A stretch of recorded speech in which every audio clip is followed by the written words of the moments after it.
তোমরা নিশ্চয়ই সেই ছোট্ট হনুমান পাঞ্চের গল্প শুনেছ, যে কিনা তার ছোট্ট সফট টয়কেই তার একমাত্র বন্ধু ভাবে।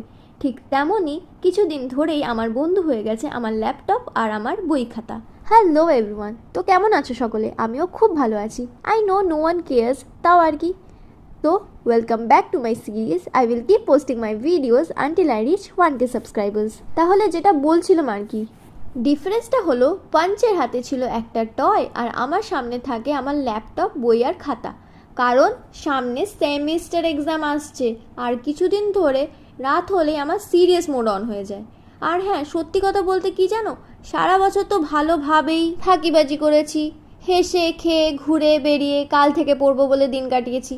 এবার যখন এক্সাম দরজায় নক করছে না, তখন মনে পড়েছে যে হ্যাঁ, সিলেবাস বলেও কিছু একটা জিনিস ছিল। দিনের অনেক আওয়াজ, অনেক ডিস্ট্র্যাকশন থাকে জানো তো, কিন্তু রাতের চারিদিকটা এমন শান্ত না, তাই তখন সেই পরিবেশটাই আমার বেস্ট ফ্রেন্ড হয়ে গেছে।